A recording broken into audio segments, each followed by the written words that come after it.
बिस्मिल्लाहिर्रहमानिर्रहीम। अस्सलाम वालेकुम दोस्तों।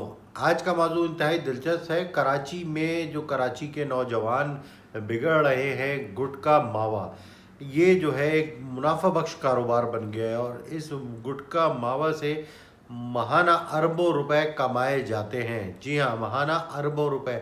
आप सोच भी नहीं सकते ये इतना मुनाफा बख्श कारोबार बन गया है।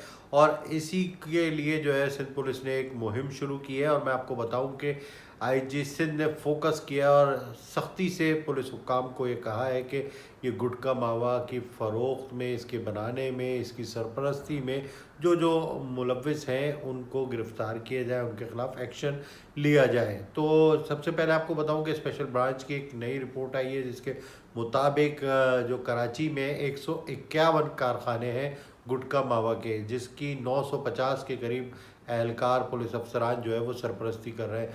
बिल्कुल ऐसे ही है। और ये जो बग़ैर सरपरस्ती के बिक ही नहीं सकता गुटखा मावा। और मैं बताऊं कि एक कारखाने से एसएचओ को 1 लाख रुपए तकरीबन हफ्ता मिलता है। उसके अलावा डीएसपी के अलग पैसे होते हैं, स्पेशल पार्टी के अलग पैसे होते हैं।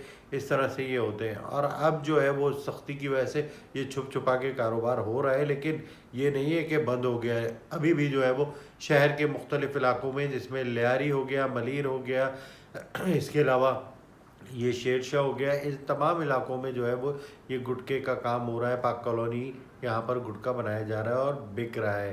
तो मैं आपको ये बताऊं कि 41 पुलिस एहलकार जो ऐसे हैं जिनके खिलाफ एक्शन हुआ है और उन्हें जो है गुज़िश्ता दिनों, जिसमें थानेदार भी थे, पुलिस अफसरान ने मुअत्तल किया है आईजी सिंध ने और उनको भी कंपनी में डाल दिया है। हैदराबाद की बात करें तो 523 है यहाँ पर कारखाने जिनकी सरपरस्ती 174 एहलकार कर रहे हैं।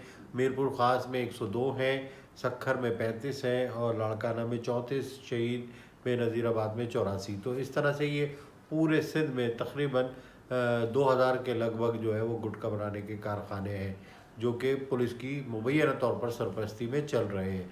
तो ये जो रिपोर्ट आई है और इस रिपोर्ट के बाद अब देखते हैं कि क्या एक्शन होता है। लेकिन आईजी सिंध की टास्क फोर्स वो जो है मुख्तलिफ इलाकों में एक्शन कर रही है, जिसे लोग ये कह रहे हैं कि ये मसनूई जो है वो कार्रवाई की जा रही है। डिस्ट्रिक्ट पुलिस जो है वो ज़्यादा बेहतर जानती है और वही जो है वो ये काम करवा रही है। तो उनके ख़िलाफ़ एक्शन होना चाहिए, तब तो ये कार्रवाई होगी। बाकी तो ये नाम नहायत चल रही है और इससे रेट बढ़ गए। मुख्तलिफ जो इदारे हैं उनके भी अफसरान और एहलकार जो है वो पैसे बाकायदा वसूल कर रहे हैं। तो ये एक सूरत हाल इंतहाई हैरान कुन है कि एक मामूली गुटखा जिसे हम समझते हैं कि 25 से 50 रुपए का आता है, उससे अरबों रुपए का माहाना काम हो रहा है।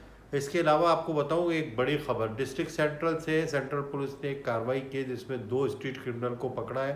अफगान बाशिंदे हैं ये। जैसे कि माजी में भी मैं कहता रहा हूँ कि कराची में 90% स्ट्रीट क्राइम में गैर मुकामी और ख़ास तौर पे अफगानी बाशिंदे मुलव्वस हैं। जितने जो वाक़यात हुए हैं उनको माजी में हमने उठाया देखा है, तो उसमें जो है वो यही अफगान बाशिंदे हैं। तो ये 2 अफगान बाशिंदे पकड़े हैं एसएसपी सेंट्रल ने, जिसमें अहमदुल्ला और नूर खान हैं और इनका 27 रुकनी डकैत ग्रुप है। और ये north Nazimabad, matric board office, 5 star Chaurangi इधर वारदातें करते हैं। और गुज़िश्ता दिनों पहले मैट्रिक बोर्ड ऑफिस के करीब एक रेंजर्स के एहलकार को, जो कि ड्यूटी ख़त्म करके जा रहा था और उसने वारदात देखी और नाकाम करने की कोशिश कर रहा था, उस दौरान मज़ाहमत पर उसको कत्ल करने में भी ये मुलव्वस है। 17 रुकनी ये डकैत ग्रुप है जो कि असला भी किराए पे देता है कम उम्र नौजवानों को वारदातों के लिए। 7 से 9,000 10,000 रुपये डेली पर जो है असला किराए पे देता है ताकि वो वारदातें करें।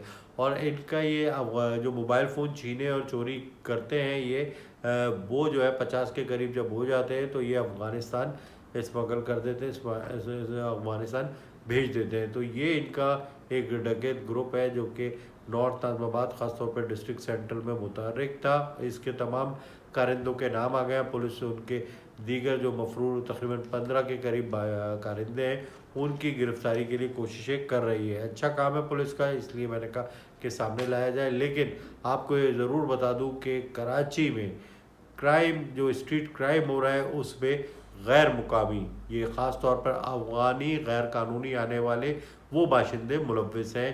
1000% वही मुलव्वस हैं और वही ये वारदातें कर रहे हैं और वही ये गोलियां चला रहे हैं। तो उनके लिए जो है वो इक़दाम किए जाएँ। माजी में IG सिंध ने अहकाम दिए थे, लेकिन उस पर सही तरह अमल दरामद नहीं हुआ। तो ये थी अब तक की अहम जो इत्तलात थी, वो मैंने कहा आप तक पहुँचाऊँ। अपने कमेंट ज़रूर दीजिएगा। अस्सलामु अलैकुम।